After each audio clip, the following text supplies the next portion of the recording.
Olá, seja muito bem-vindo. Que a doce paz do Senhor Jesus esteja no seu coração. Eu sou o professor Egivanildo Tavares e vos falo aqui da Assembleia de Deus em Santa Rita, na Paraíba, que é liderada pelo pastor Djalma Silva. Hoje nós vamos iniciar um novo trimestre que é a carreira que nos está proposta.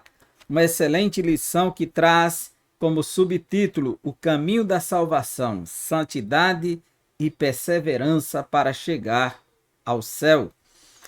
Nesta lição de hoje, que é a lição de número 1, nós vamos estar estudando o seguinte tema: o caminho da salvação.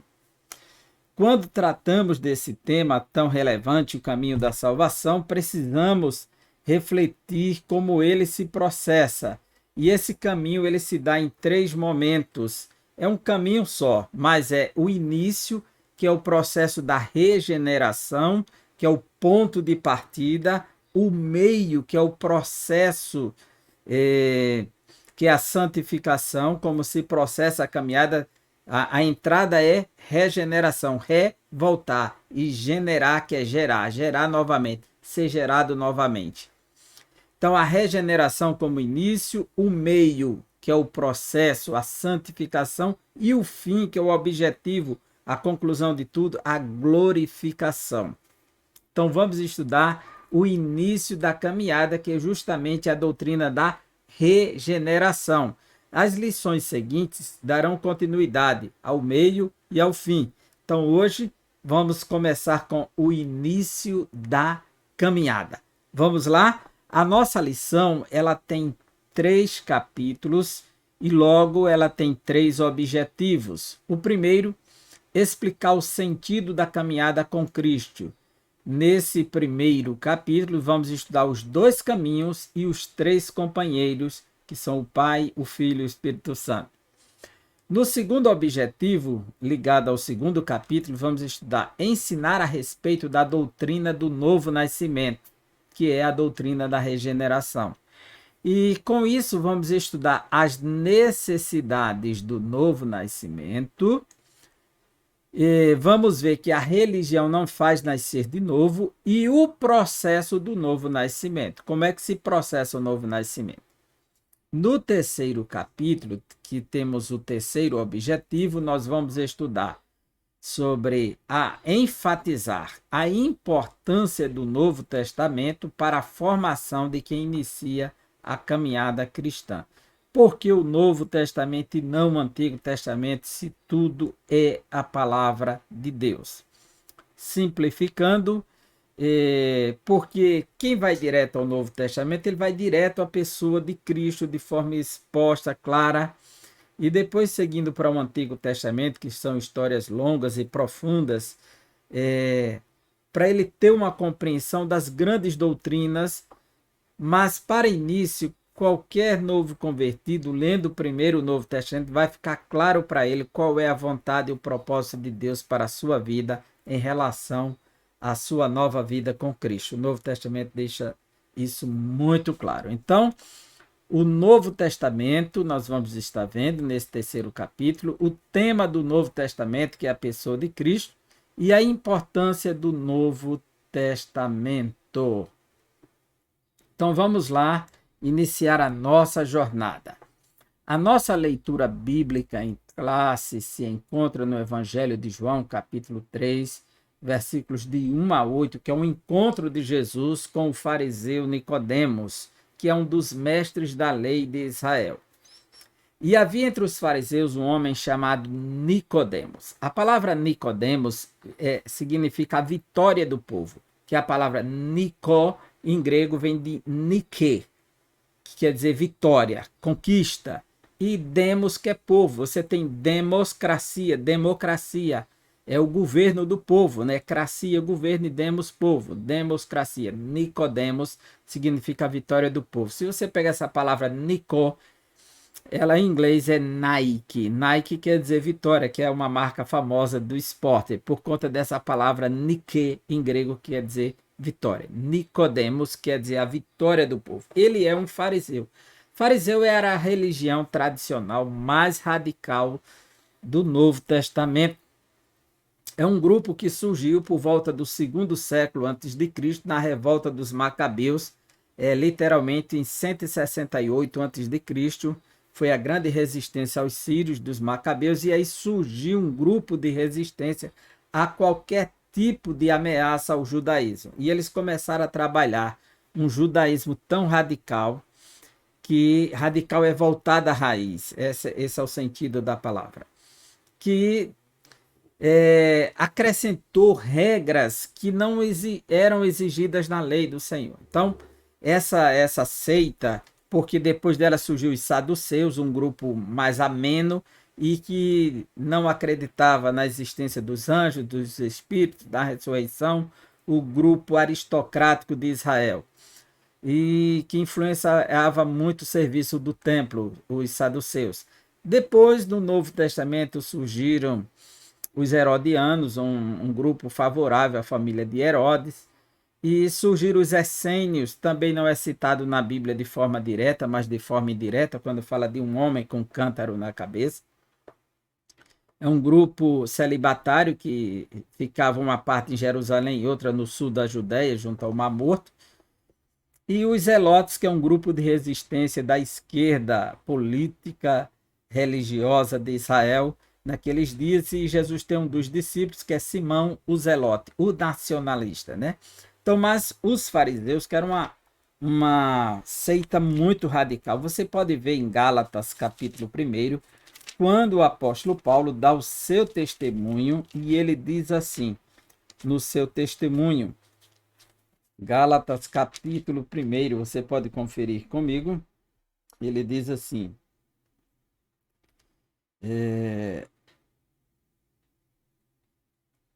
capítulo 1, versículo 13. Porque vocês ouviram qual foi no passado o meu modo de agir no judaísmo. De forma violenta eu perseguia a igreja de Deus e procurava destruí-la. E na minha nação, quanto ao judaísmo, levava vantagem sobre muitos da minha idade, sendo extremamente zeloso das tradições de meus pais. Gálatas 1, 13 e 14. Agora vamos para Atos dos Apóstolos, quando Paulo vai dar o seu testemunho, capítulo 22, que é o seu discurso de defesa em Jerusalém, na escada da fortaleza de Antônia, quando ele é preso. Ele vai dizer assim, capítulo 22, versículo 3, ele diz assim: eu sou judeu, nasci em Tarso da Cilícia, mas fui criado nesta cidade. Aqui fui instruído aos pés de Gamaliel, segundo o rigor da lei de nossos antepassados, sendo zeloso para com Deus, assim como todos vocês o são no dia de hoje. Veja como Paulo fala do seu extremo zelo, e vai dizer também, ainda em Atos, capítulo 26, veja o que ele diz, Atos, capítulo 26, olha a expressão de Paulo, versículo de número 5. Pois, na verdade, eu era conhecido deles desde o princípio, se assim o quiserem testemunhar, porque na condição de fariseu, vivi conforme o partido mais rigoroso da nossa religião. Essa palavra partido aqui é seita. Então, Nicodemos é um membro do farisaísmo, a seita mais rigorosa do judaísmo. E havia entre os fariseus um homem chamado Nicodemos, príncipe dos judeus. O destaque ao nome de Nicodemos é importante porque ele aparece não apenas uma vez no Evangelho de João. E esse encontro é tão marcante na vida de Nicodemos com Jesus, pois ele se torna um discípulo do mestre, que a gente vai ver que há discípulos secretos de Jesus que participam do Sinédrio, e ele se torna um discípulo de Jesus. Nicodemos, e ele volta a aparecer. Depois desse encontro, ele vai defender Jesus. A gente vai perceber isso em João capítulo 7. Nicodemos será citado 5 vezes no Evangelho de João. No capítulo 3, ele é citado 3 vezes, o nome dele é citado 3 vezes. No capítulo 7, versículo 50, Nicodemos, sendo um dos sacerdotes, o qual estivera com Jesus à noite, questionou-os. Ou seja, essa tradução aqui da King James coloca ele como sacerdote, né? No capítulo 7, versículo 50. Se ele é sacerdote, então ele era da tribo de Levi. É mais uma informação para nós sobre Nicodemos. Porque os homens estão questionando, querendo julgar Jesus, porque diz que a multidão é maldita, que não sabe nada da lei, porque voltaram crendo que Jesus, ninguém falou como Jesus, e Nicodemos vai defender Jesus. Eles dizem, essa multidão é maldita, não sabe nada da lei. Os fariseus e os sacerdotes, né? Alguns das autoridades. Nicodemos, um deles, que antes tinha ido conversar com Jesus, perguntou-lhes: será que a nossa lei condena um homem sem primeiro ouvi-lo e saber o que ele faz? Então, Nicodemos apelou até para a aplicação da lei, fazendo justiça em cima de Jesus, porque o capítulo 7 diz assim: os guardas voltaram à presença dos principais sacerdotes e fariseu, e estes lhe perguntaram: por que vocês não o trouxeram? E eles responderam: jamais alguém falou como este homem. Os fariseus disseram aos guardas: será que também vocês foram enganados? Por acaso algumas das autoridades ou alguns dos fariseus creu nele? Mas esse povo que nada sabe da lei é maldito. Nicodemos, um deles. Aí que se infere que ele é sacerdote e é fariseu. Que havia os fariseus da tribo de Levi que eram sacerdotes. E a Bíblia King James, ela traduz dizendo, sendo um dos sacerdotes, Nicodemos, diretamente. Então, que ele era levita. É a tradução bíblica que faz isso. Então, este foi ter de noite com Jesus, ou seja, um encontro noturno. Alguns inferem que a partir daí que ele não queria ser visto e tal. Outros dizem não, era um momento mais oportuno, já que ele teve o dia ocupado e teve uma oportunidade de falar com Jesus. As razões finais ainda são duvidosas pelas quais ele foi. O que motiva está claro, são os sinais que Jesus realizou no Evangelho de João, capítulo 2, dentro de Jerusalém, que é o que motiva Nicodemos ir ao encontro de Jesus. E a última vez que Nicodemos é citado é no capítulo 19, versículo 39. Nicodemos, aquele que havia dialogado com Jesus durante a noite, veio também trazendo cerca de 100 libras de uma mistura de mirra e de aloés. Quer dizer, ele participou do sepultamento de Jesus, então mostra que ele, de fato, não só defendeu Jesus, mas como pôs em risco toda a sua carreira ao participar do lado daqueles que estavam cuidando do corpo de Jesus e não daqueles que condenaram Jesus. Ele exigiu os princípios da lei, porque o encontro dele com Jesus foi definitivo na sua vida, que provocou um novo nascimento, e isso está provado pelas suas obras e o testemunho que é dado no Evangelho de João acerca de Nicodemos. Daqui se infere a conversão de Nicodemos de forma clara, pelos frutos. E ele vai conversar com Jesus, dizendo: este foi ter de noite. Jesus disse: Rabi, bem sabemos que és mestre vindo de Deus, porque ninguém pode fazer estes sinais que tu fazes se Deus não for com ele. Que sinais? O encontro é no capítulo 3. No capítulo de número 2, versículo 11 diz assim: Assim, em Caná da Galileia, Jesus deu início a seus sinais. Ele manifestou a sua glória e os seus discípulos creram nele. Mas estes sinais aqui foram diretamente para os discípulos. E foi lá em Caná da Galileia. Mas o texto diz que Jesus foi para Jerusalém, no versículo 13, 2 e 13. Estando próximo à Páscoa dos judeus, Jesus foi para Jerusalém e entrou no templo. Os que vendiam bois, ovelhas e pombas, e também os cambistas assentados, tendo feito um chicote de cordas, expulsou todos do templo com ovelhas e os bois, derramou o dinheiro dos cambistas pelo chão, virou as mesas e disse aos que vendiam as pombas: Tirem essas coisas daqui, não façam da casa de meu pai uma casa de negócio. Então os judeus, versículo 18, lhes perguntaram: Que sinal você nos mostra para fazer estas coisas? Este é o sinal da autoridade que eles estão pedindo a Jesus.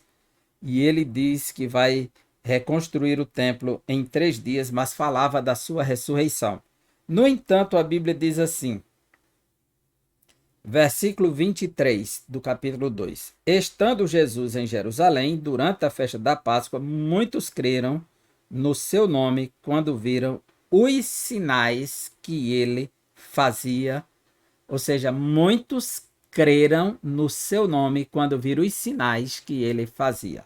Então, o capítulo 3, que é continuidade, diz assim: Havia entre os fariseus um homem chamado Nicodemos, um dos principais dos judeus. Este de noite foi até Jesus e lhe disse: Rabi, bem sabemos que o Senhor é mestre, vindo da parte de Deus. A palavra rabi, que você tem hoje, rabino. Rabino quer dizer, rabinu quer dizer meu mestre, rabino quer dizer meu mestre, e rabi é somente mestre, que vai para o aramaico como rabuni, no final do livro, quando diz rabuni, rabuni, quer dizer meu mestre, né? Rabi, sabemos que o Senhor é mestre vindo da parte de Deus, primeira coisa, o Senhor é mestre vindo da parte de Deus, porque ninguém pode fazer estes sinais que o Senhor faz se Deus não estiver com ele. Então, o reconhecimento dele é que ele vem da parte de Deus e que Deus está com Cristo. E Jesus respondeu: em verdade, lhe digo, se alguém não nascer de novo, não pode ver o reino de Deus. E aqui começa um trajeto muito importante que a nossa lição vai estar dissecando com detalhes. E esse nascer de novo é nascer do alto, porque Jesus veio do alto, traz uma mensagem do alto e precisa promover um novo nascimento do alto. Você pode ver comigo aí no Evangelho de João. Olha, pega aí, João. Quando Jesus disse que é necessário nascer do alto, que essa palavra, anotem, novo alto é a mesma palavra em grego, anotem. E a Bíblia de Jerusalém já trabalha com a tradução nascer do alto. É que Jesus, ele veio do alto. Veja, no João 1:1 diz assim: no princípio era o verbo estava com Deus e o verbo era Deus. Versículo 14. E o verbo se fez carne e habitou entre nós, cheio de graça e de verdade, e vimos a sua glória como a glória do unigênito do Pai. Então ele se fez carne, ele habitou entre nós, ele veio do alto. No capítulo 3, versículo 13, no discurso de Jesus com Nicodemos, nesse diálogo, 3:13, Jesus diz a Nicodemos assim: ora, ninguém subiu ao céu a não ser aquele que de lá desceu, o Filho do Homem. Quer dizer, ninguém subiu a não ser aquele que de lá desceu. Jesus veio do céu, Jesus veio do alto, Jesus veio de cima. Então, a proposta de Jesus é que ele vem de cima. O versículo 31 do mesmo capítulo 3 diz assim: quem vem das alturas certamente está acima de todos. Quem vem da terra é terreno e fala da terra. Quem veio do céu está acima de todos. Então Jesus veio do alto. Então ele veio para trazer uma mensagem do alto, um novo nascimento do alto. O capítulo 8 do Evangelho de João, capítulo 8, acompanhe comigo, versículo 23, 8 e 23. Ele diz assim: Jesus lhes disse: vocês são daqui de baixo, eu sou lá de cima. Vocês são deste mundo. Olha, é tremendo isso aqui. Eu deste mundo não sou. Então Jesus veio de cima. Jesus veio do alto, Jesus veio do céu. Então ele veio trazer um novo nascimento do céu, do alto, para os homens. O Espírito Santo, ele veio de cima. Capítulo 1 do Evangelho de João, versículo 32. Veja só, e 33. João 1, 32 e 33. Diz assim: e João testemunhou dizendo: vi o Espírito descer do céu como pomba e pousar sobre ele. Eu não o conhecia. Aquele, porém, que me enviou a batizar com água, me disse: aquele sobre quem você viu descer e pousar o Espírito, esse é o que batiza com o Espírito Santo. Então o Espírito, ele veio do alto também. Jesus veio do alto, o Espírito Santo veio do alto. E o novo nascimento tem que ser do alto, tem que ser de cima, tem que ser da vontade de Deus. Capítulo 1, versículos 11 e 12 do Evangelho de João diz assim: veio para o que era seu, os seus não o receberam, mas todos quantos o receberam, deu-lhes o poder de serem feitos filhos de Deus, a saber, os que creem no seu nome, os quais não nasceram do sangue, nem da vontade da carne, nem da vontade do homem, mas de Deus. Mas de Deus que está em cima esse novo nascimento. Então, tem que ser do alto. O poder dos homens, a autoridade que os homens têm aqui na terra para executar alguma coisa, vem do alto. Então, tudo vem do alto. E se isso não for reconhecido, não há novo nascimento. Capítulo 19, versículo 11, veja a resposta de Jesus para Pilatos. Jesus respondeu: o Senhor não teria nenhuma autoridade sobre mim se de cima não lhe fosse dada. Por isso, quem me entregou ao Senhor tem maior pecado. O diálogo de Jesus sobre o novo nascimento, o nascimento do alto, o nascimento de cima, é porque ele veio de cima, o Espírito veio de cima sobre ele e ele trouxe a mensagem de cima e revelando que o poder que está na terra vem de cima, não é de baixo. Então, para que o homem possa voltar-se para cima, ele precisa nascer de cima. Então, Jesus diz para ele que é necessário nascer da água e do Espírito, que vou detalhar mais à frente na lição. Esse novo nascimento, essa regeneração da palavra para poder ver o reino de Deus, para poder entrar no reino de Deus ou o reino dos céus. O nosso textuário nos diz: Jesus respondeu e disse: na verdade te digo. Essa expressão na verdade, existe a palavra verdade, que é aletheia, que está no Novo Testamento grego e em João o tempo todo, aletheia, e alétinos, que é verdadeiro, e aletheia, que é verdade. Mas aqui a palavra está em aramaico, amém, amém.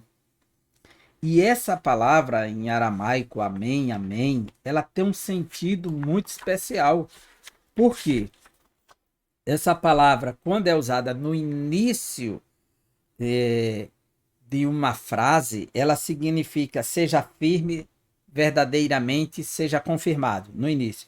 Se ela for no final de uma frase, essa palavra amém, amém, ela significa assim seja ou seja confirmado, ou seja, feita a vontade de Deus, se for no final. Mas no começo quer dizer firme ou verdadeiramente ou verdade. E aí ela é traduzida, essa expressão.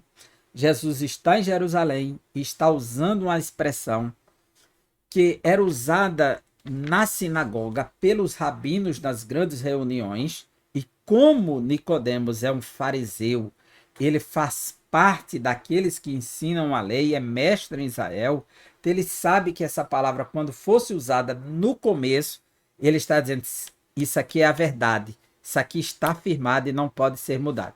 Se fosse utilizada no final, era um apelo de confirmação.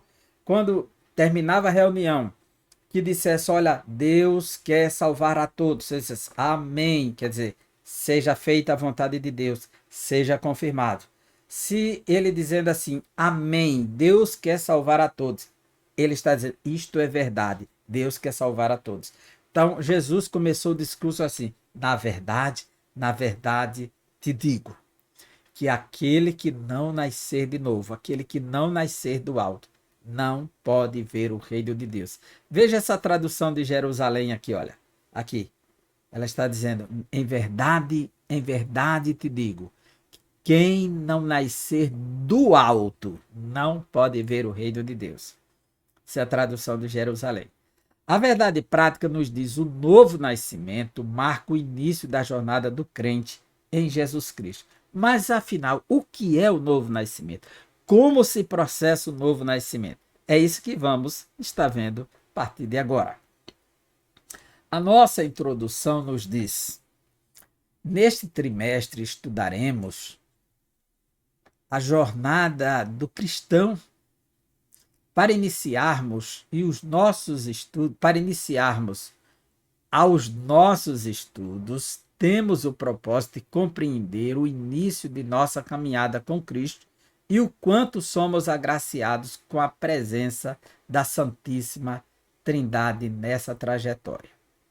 Conceituaremos também o novo nascimento como regeneração e o estudaremos como uma experiência proveniente do Espírito Santo, que se ele não fizer, ninguém faz, conforme as Escrituras nos apresentam.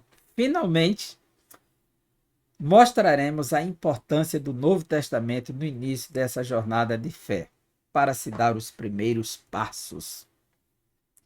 A caminhada com Cristo no nosso primeiro capítulo, compreendendo os dois caminhos. Os dois caminhos aqui não é esse tema que está no capítulo 2 da lição. A lição 2 vai tratar sobre a escolha entre a porta estreita e a porta larga. Não é essa ideia do caminho largo e o caminho estreito, não. Aqui é compreendendo os dois caminhos da vida. O primeiro caminho, que é a jornada humana, a vida humana, desde a sua concepção, porque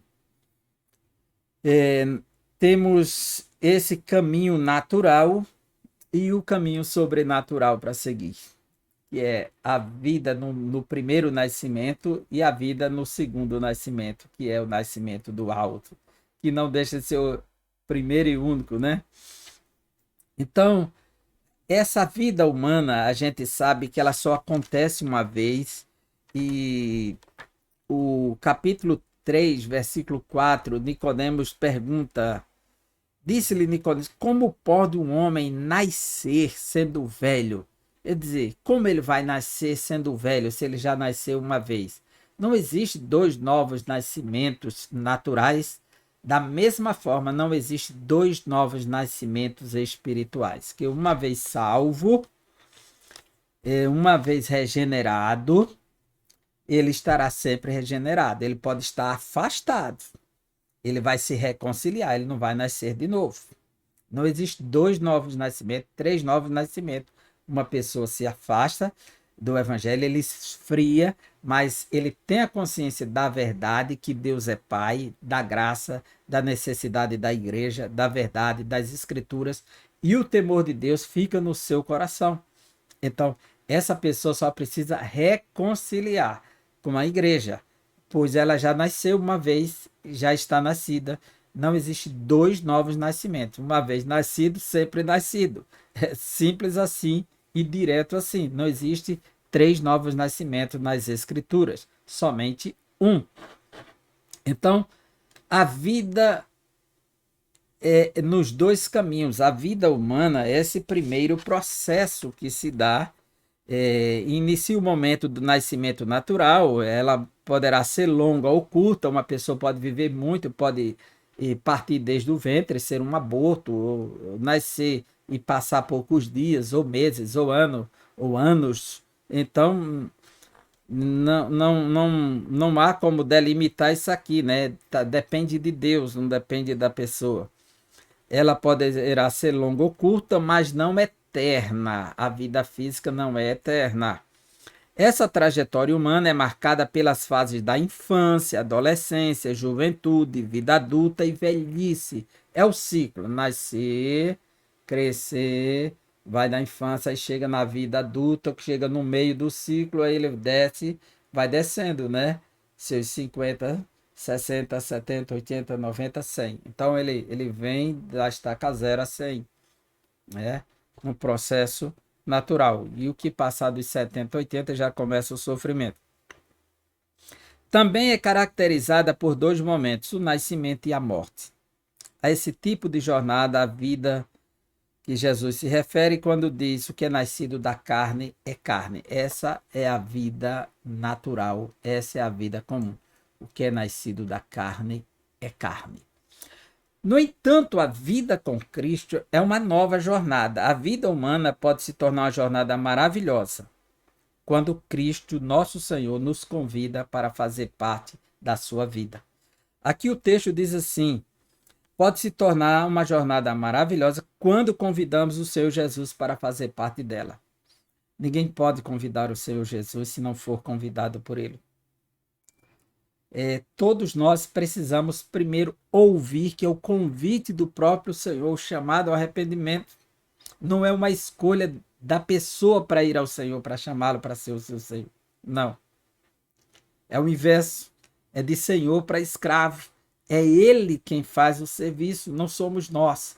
Veja como a escritura é clara em Romanos 10, 13 a 15. O processo da regeneração ele só pode acontecer se o pecador que está em trevas, que está morto espiritualmente, receber a palavra da vida, a palavra que é viva e eficaz, vindo ao seu encontro para lhe dar vida. O capítulo 10 de Romanos é muito claro. Paulo está falando da salvação aqui, diz assim, 10 e 13. Se você ler somente o 13, se limita e ofusca o contexto. Mas veja o que diz do 13 ao 15. Porque todo aquele que invocar o nome do Senhor será salvo. Então qualquer um pode invocar, mas só pode invocar depois que ouvir. Que depois que ouvir vai gerar fé no coração, ele vai crer. Veja só. Como, porém, invocarão aquele em quem não crerão? Só pode invocar se crer. E como crerão daquele que nada ouviram? Só pode crer se ouvir a palavra que gera fé no coração, que o homem está morto espiritualmente. E como ouvirão se não há quem pregue? E como pregarão se não forem enviados? Como está escrito, quão formosos são os pés dos que anunciam coisas boas. Versículo 17. E assim a fé vem pelo ouvir e o ouvir pela palavra de Cristo. Então, não existe essa ideia de você convidar Jesus para fazer parte da sua vida. Existe a ideia de Jesus te convidar para fazer parte da vida dele.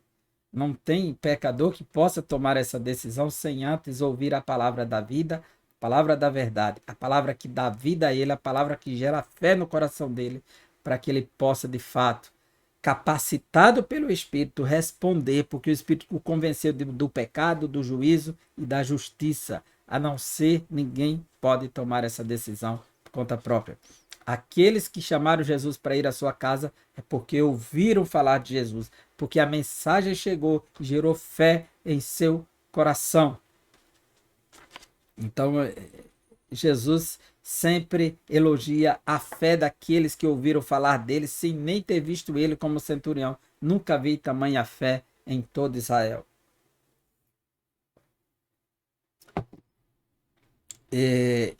E o texto de Paulo, o próprio texto de João, capítulo 1, versículos 11 e 12, fica claro, né? Capítulo 1, 11 e 12, veio para o para o que era seu, e os seus não o receberam. Mas a todos quanto receberam, e só receberam porque ouviram a palavra e creram, porque o Evangelho de João fala muito do verbo crer. Deu-lhes o poder de serem feitos filhos de Deus, a saber, aos que creem no seu nome. Eles têm que crer e só crer depois que ouvir. Os quais não nasceram do sangue, nem da vontade da carne, nem da vontade do homem, mas de Deus. E aqui está expressa a vontade de Deus. Então a salvação é um presente, é uma dádiva de Deus para nós. Tá certo? A nova vida com Cristo é o começo de uma nova história de felicidade verdadeira e de plenitude no Espírito, conforme Romanos 8:2.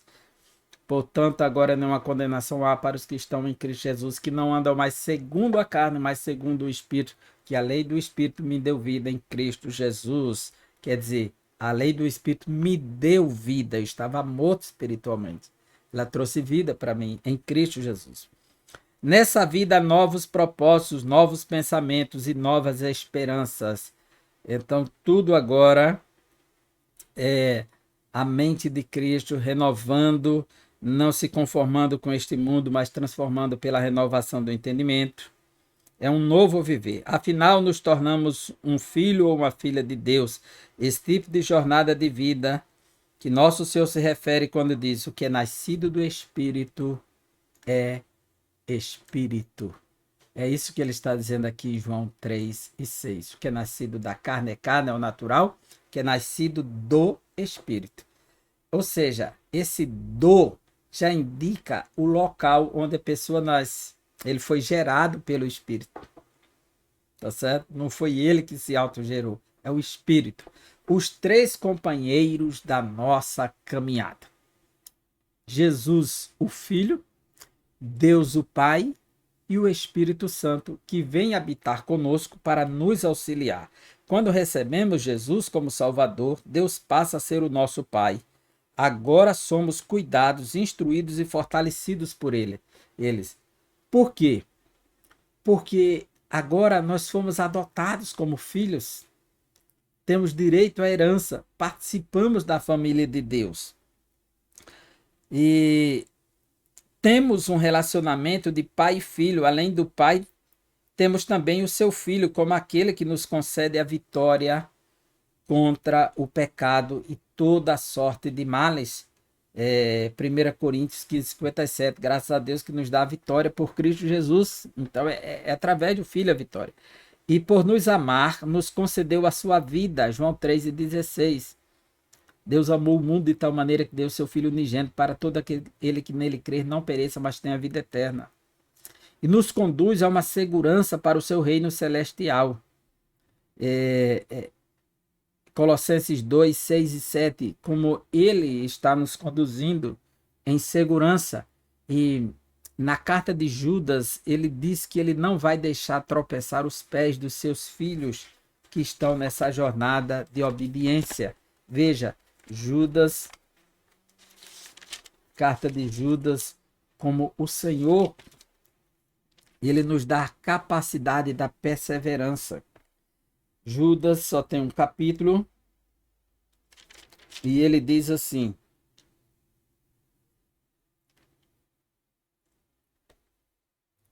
versículos 24 e 25. 24. E ao Deus que é poderoso para evitar que vocês tropecem e que pode apresentá-los irrepreensíveis diante da sua glória com grande alegria. Ele pode evitar que vocês tropecem. Então, ele nos dá essa graça.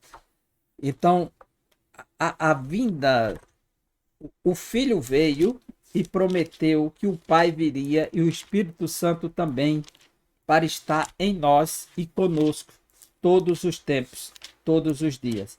Em João capítulo 14, a gente vê isso aqui, olha, 14, versículo 18, ele diz assim, Jesus diz, João 14:18, não deixarei que fiquem órfãos, voltarei para junto de vocês. Ele prometeu voltar.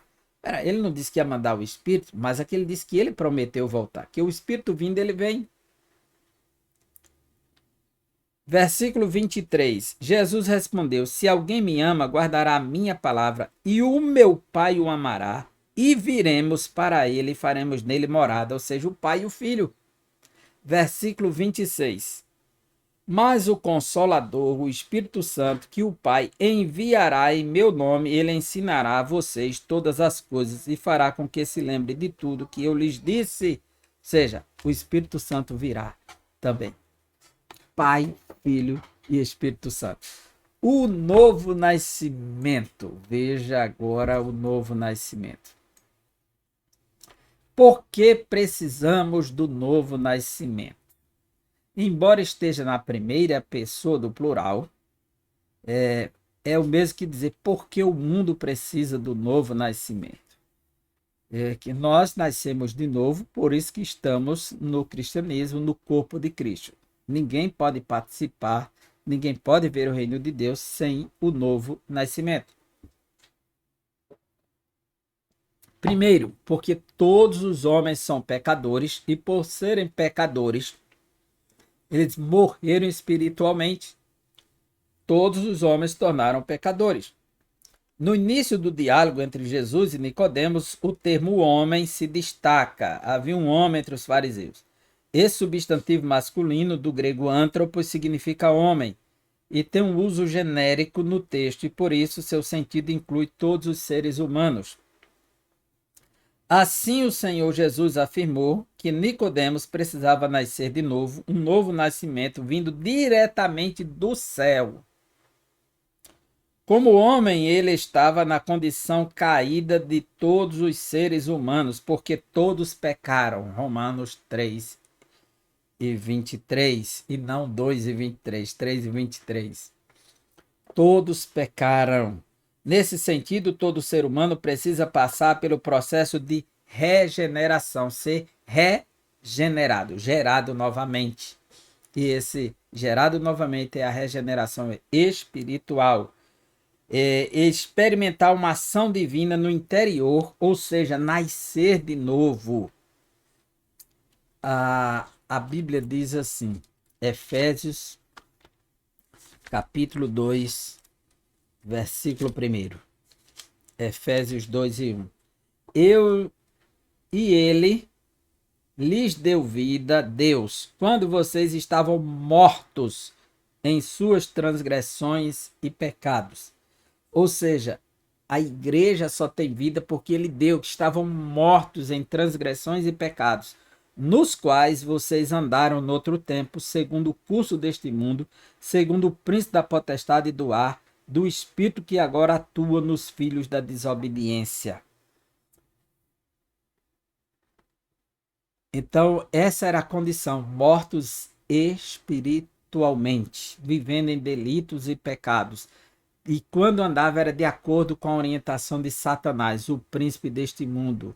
E segundo os filhos da desobediência. Então, todos pecadores, eles precisam nascer de novo, precisam ouvir o evangelho. Mas a palavra, ela vem para trazer a verdade e trazer o Espírito Santo para nos selar como posse de Deus. Veja, Efésios 1 e 13. Nele também vocês, depois que ouviram a palavra da verdade, o evangelho da salvação, tendo nele também crido, receberam o selo do Espírito Santo da promessa. Só depois que ouviram e creram, receberam o selo. Então, todos precisam de regeneração. Paulo diz em 2 Coríntios 5,17, assim que alguém está em Cristo Jesus, nova criatura é. As coisas velhas passaram, eis que tudo se fez novo. Uma nova vida é instaurada, uma nova vida é iniciada agora com Cristo Jesus. A religião não faz nascer de novo. Não tem como. Nenhuma religião, nem o judaísmo, nem o cristianismo como religião faz. Somente o Cristo, o Espírito Santo e o Pai. Somente a Trindade faz nascer de novo. O cristianismo como religião não faz. Somente eles que podem operar um novo nascimento. Ir ao interior da pessoa e produzir um novo nascimento. Então, Nicodemos era um fariseu. Nicodemos era um príncipe dos judeus. A inclusão do termo fariseu no relato evidencia que era um homem bem enraizado na religião judaica. Ele conhecia profundamente acerca de Deus. Segundo a tradição monoteísta do judaísmo, os ensinos da lei, dos profetas e a história do seu povo. Mas, ao que se nota, sua tradição não oferecia o que a sua alma precisava. Ou seja, ele não tinha um novo nascimento. E ele, quando foi ter com Jesus, foi surpreendido com a mensagem de Jesus sobre o novo nascimento. Nisso, Nicodemos, e Jesus vai dizer que ele precisa nascer de novo. Então ele vai ter um encontro com Jesus, identificando em Jesus o real poder de Deus. E essa identificação ele reconheceu nos sinais messiânicos de Jesus, que são os milagres. Jesus tinha feito no capítulo 2 de João, nós já lemos aqui no início dessa aula, no capítulo 2, versículo 23. Estando Jesus em Jerusalém durante a festa da Páscoa, muitos creram no seu nome quando viram os sinais que ele fazia. Então Nicodemos diz assim: este de noite foi até Jesus e lhe disse: Rabi, sabemos que o Senhor é mestre vindo da parte de Deus, porque ninguém pode fazer estes sinais que o Senhor faz se Deus não estiver com ele. É por isso que o Evangelho de João foi escrito. Por esse motivo. Por conta destes sinais que comprovam que Jesus é o Filho de Deus e que ele é o Messias. Veja, capítulo 20 do Evangelho de João, versículos 30 e 31. Na verdade, Jesus fez diante dos seus discípulos muitos outros sinais que não estão escritos neste livro. Estes, porém, foram registrados para que vocês creiam que Jesus é o Cristo, o Filho de Deus, e para que, crendo, tenham vida em seu nome. Se Nicodemos creu que ele é da parte de Deus e que os sinais que ele faz vêm do próprio Deus, porventura ele não está crendo que Jesus é o Filho de Deus e não está recebendo vida, e aí Jesus vai instruí-lo de forma correta para o novo nascimento. Então, essa é a proposta do Evangelho de João, os sinais que comprovam que Jesus é o Filho de Deus e que ele é o Messias. Nicodemos diz que ninguém pode fazer os sinais que tu fazes se Deus não for com ele. O diálogo ele será ampliado numa doutrina tão bela entre Jesus e Nicodemos. O novo nascimento e seu processo. Aquele que não nascer de novo não pode ver o reino de Deus, Jesus disse para ele. Nicodemos ficou sem entender de imediato, né? O que seria isso? Nascer de novo. Era uma ação poderosa do Espírito Santo que tinha que acontecer, e como ele entender isso? Então, o novo nascimento e seu processo. A expressão de novo significa do céu, conforme a palavra em João 3:31, que significa do alto ou de cima, que é a palavra notem, que está aparecendo o tempo todo. Está também em Gálatas 6:15, 1 de João 3:9, sempre falando do alto. Mostra que a nova vida com Cristo, isto é, a vida eterna gerada por intermédio da palavra, conforme 1 Pedro 1:23, vem de cima de Deus e de mais ninguém.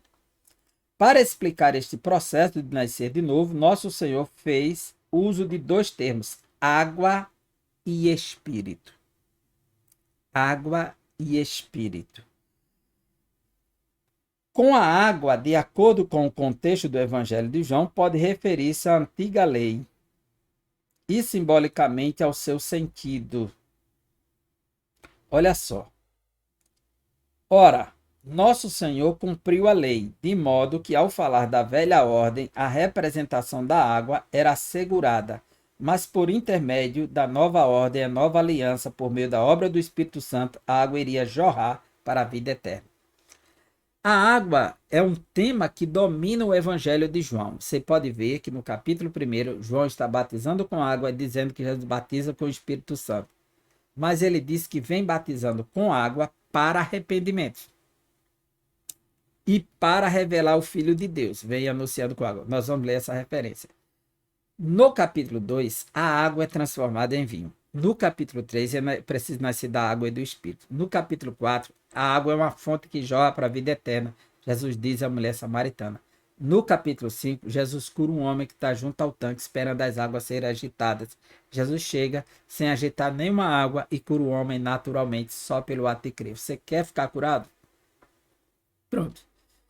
No capítulo 6, Jesus anda sobre as águas, mostrando o seu poder sobre as águas. No capítulo 7, ele vai à festa dos tabernáculos e diz: quem tem sede, vem a mim e beba. E ele fala da água como símbolo do Espírito Santo.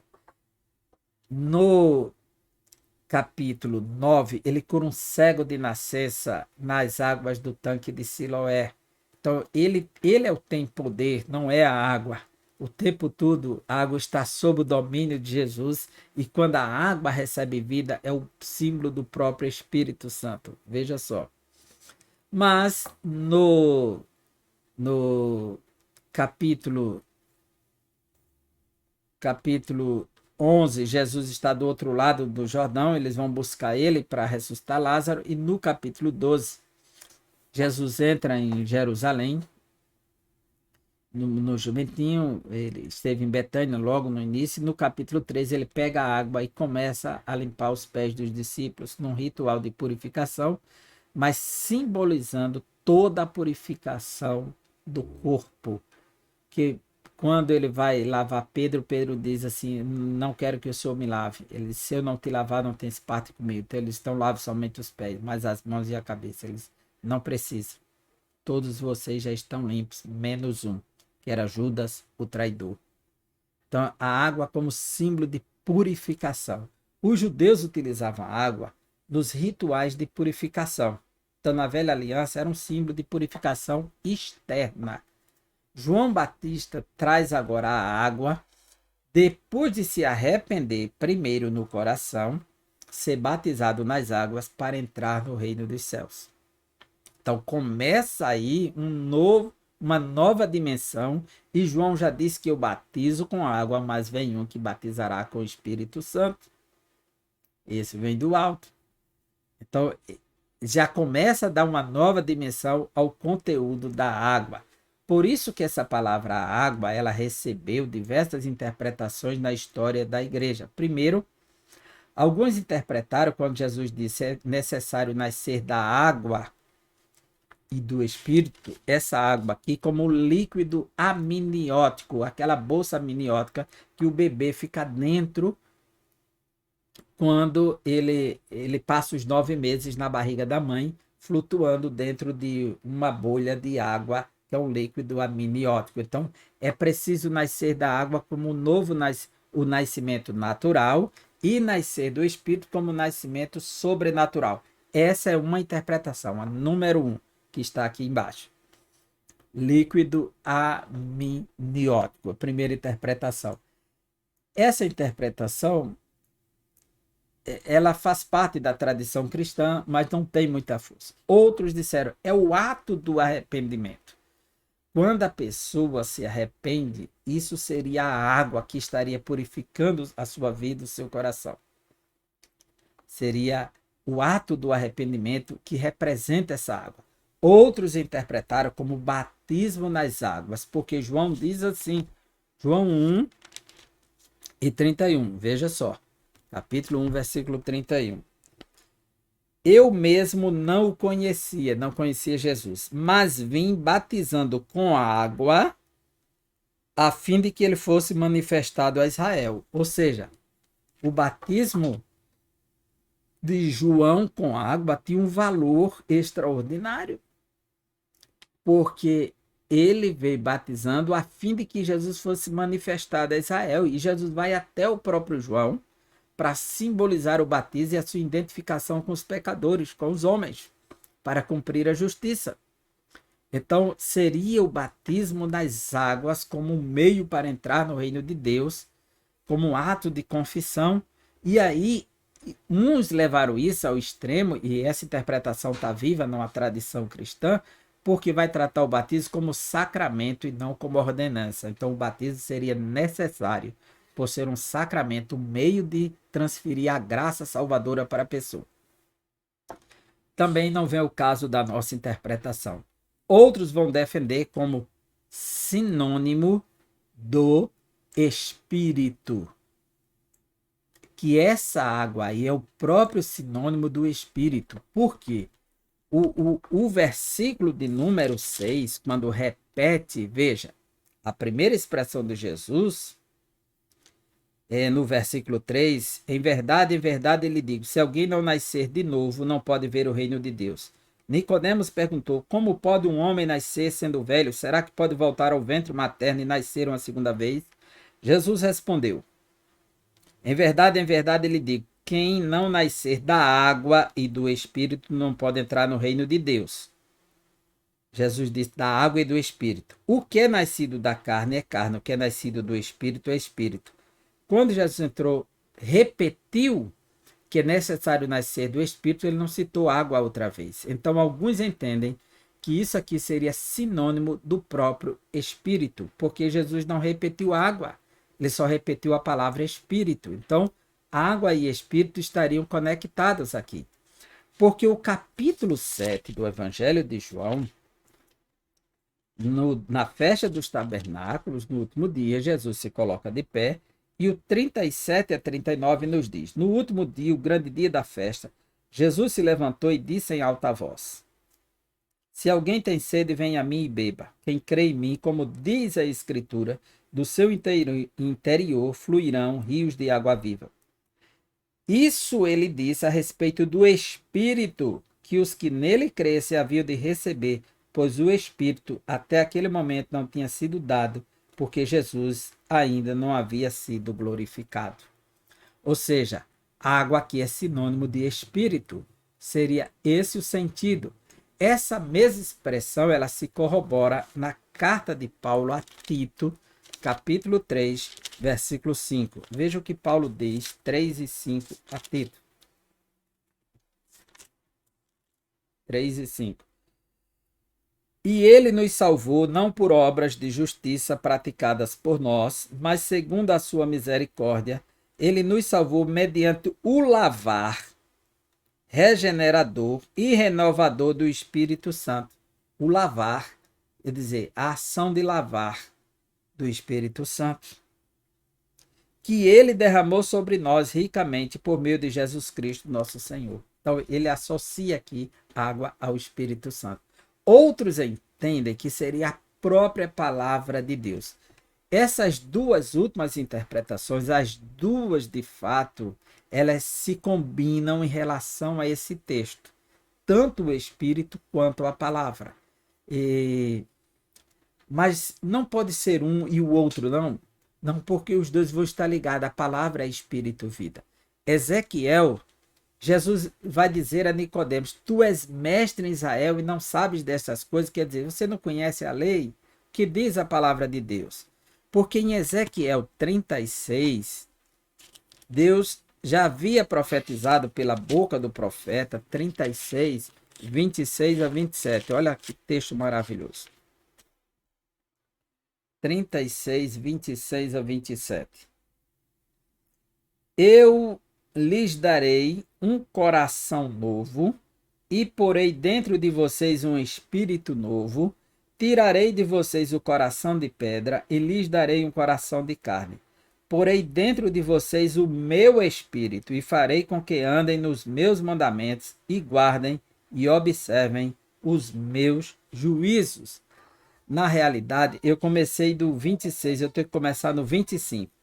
Então aspergirei água pura sobre vocês, e vocês ficarão purificados, e eu os purificarei de todas as suas impurezas e de todos os seus ídolos, e eu lhes darei um coração novo, e porei dentro de vocês um espírito novo, tirarei de vocês o coração de pedra, e lhes darei um coração de carne, porei dentro de vocês o meu espírito, farei com que andem nos meus estatutos e guardem e observem os meus juízos. Então aqui é a promessa do Espírito Santo gerando um novo nascimento, um novo coração, um novo espírito, uma nova vida. Mas o que isso tem a ver com a palavra? João 17, versículo 17, Jesus vai dizer que a palavra é quem santifica o seu povo. Ele diz assim, 17. Santifica-os na verdade, a tua palavra é a verdade. Santifica-os na verdade, a tua palavra é a verdade. Se você ler esse capítulo 17 para baixo, você vai ver que a ênfase é que eles creram em mim por meio da palavra. Então, a palavra que está em foco aqui. Efésios, capítulo 5. Carta aos Efésios, capítulo 5. Carta aos Efésios, capítulo 5. O que o apóstolo Paulo vai nos dizer no versículo 26? Para que a santificasse, tendo a purificação por meio da lavagem de água pela palavra. Quer dizer, a santificação, a água e a palavra. A palavra, a água e o Espírito. Então, essas duas interpretações, na realidade, elas se fundem, porque essa água tanto pode representar o Espírito, como pode representar a palavra. O Novo Testamento e a caminhada de fé do cristão.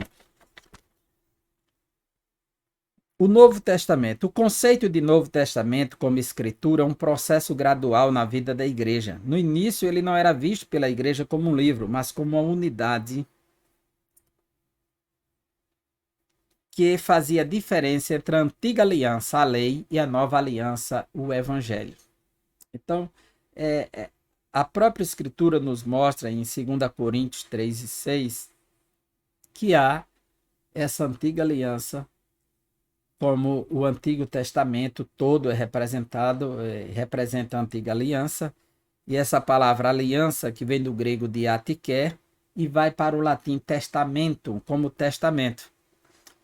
E o Novo Testamento, ele se torna a nova aliança. Então, a palavra, o Novo Testamento em grego chama rekaine diatike. Rekaine, que é o novo diatike, a nova aliança, ou o Novo Testamento. Rekaine diatike, em grego. Quer dizer, o Novo Testamento, a nova aliança. Então, o Novo Testamento, ele é o documento essencial para embasar a jornada de alguém na nova fé, no novo nascimento. O tema principal do Novo Testamento, a pessoa de Jesus. Nós vamos ter que o Novo Testamento, ele tem os 4 evangelhos, que são livros biográficos, tratam do anúncio do nascimento de Jesus, a gestação de Maria, o parto de Maria, em Lucas, os primeiros atendimentos, Jesus com 8 dias de nascido sendo circuncidado, 40 dias com a purificação de Maria, 12 anos no templo, 30 anos se batizando, sua vida, seu ministério, morte e ressurreição. Então, os 4 evangelhos tratam da biografia de Jesus. O livro de Atos mostra Jesus com a igreja através do Espírito Santo. As 13 cartas de Paulo anunciam a doutrina sobre o Cristo que domina, o Cristo cósmico, o Cristo transcendente, que governa sobre todas as coisas, sendo cabeça da igreja, as 13 cartas paulinas. As 8 cartas gerais ou universais, Hebreus, fala da supremacia do sacrifício de Cristo, a excelência do sumo sacerdócio dele. E as demais cartas, as cartas de João, de Pedro, de Judas, todos centralizam Jesus, Tiago, como Senhor da igreja e a sua vontade para o seu povo. E o Apocalipse, que revela Jesus como o Cordeiro que se assenta no trono, o Rei dos Reis, o Senhor dos Senhores, que consuma toda a história. Então, o Novo Testamento tem como pessoa central a pessoa de Jesus. E a importância do Novo Testamento na caminhada do cristão. Qual a sua importância? É que o Antigo Testamento tem grande importância para o povo de Deus. O Senhor Jesus o dividiu evidenciando 3 categorias. Jesus citou a divisão do cânon hebraico, que já era conhecida entre os judeus, que é chamada de Torá, que é lei, Neviim, que é profetas, e Retuvim ou Ketubim, que são escritos, que são os poéticos. Então, a lei, o Pentateuco, os profetas históricos e os escritos.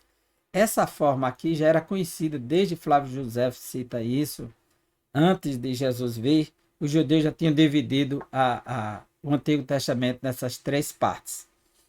É muito comum ler o Novo Testamento e Jesus dizer assim: eu não vim destruir a lei e os profetas, ou seja, o Pentateuco e os livros históricos, mas vim cumprir. De mim está escrito na lei de Moisés, nos profetas e nos salmos. Essa tríplice divisão, ela faz parte da tradição cristã não, judaica, e Jesus reafirmou o tempo todo. Então, o Antigo Testamento tem uma importância vital. No entanto, ele aponta sempre para o Novo Testamento. Contudo, o cristão deve começar a sua jornada de fé pelo Novo Testamento. Esse documento sagrado reflete o desenvolvimento da revelação divina envolvendo a vida e o ministério de nosso Senhor Jesus Cristo, no qual se desdobra todo o plano arquitetado por Deus a respeito da nossa salvação. No Antigo Testamento temos a promessa, no Novo, o seu cumprimento. Hebreus 1:1 diz que, havendo Deus falado antigamente de muitas maneiras aos pais por meio dos profetas, a nós, nos últimos dias, nos fala por meio do Filho, a quem constituiu o herdeiro de todas as coisas. Então, é o Filho agora. Nesse testamento, temos a consumação do plano do Pai em Jesus para que o ser humano fosse reconciliado com ele e iniciasse uma nova jornada de fé. Isso aí é muito importante, conhecer o Novo Testamento, ter o Novo Testamento, porque ele nos orienta como dar os passos de forma correta. Basta começar lendo Mateus que você já vai vendo as bem-aventuranças, como são importantes a nova jornada com Cristo. Por fim, a jornada com Cristo tem início com o novo nascimento. Ela se estende por meio de uma longa peregrinação espiritual até o relacionamento perfeito com Jesus, né? Porque essa é a vontade de Deus, que a gente chegue à varonilidade, à estatura de varão perfeito. Nessa peregrinação, os que começaram a nova vida com Cristo podem contar com a presença do Pai, do Filho e do Espírito Santo. Esse auxílio trinitário está com ele o tempo todo. Assim seremos guiados pelas palavras do Novo Testamento que tratam da vida, morte e ressurreição do Senhor Jesus, em quem a nossa fé está fundamentada. Percebe que estamos diante de uma lição prática, uma lição devocional, muito simples de lidar com ela. Espero que você tire proveito dessa lição, amplie o conteúdo e abençoe também os seus alunos e até a próxima aula, se Deus assim nos permitir. Um grande abraço. A paz do Senhor Jesus.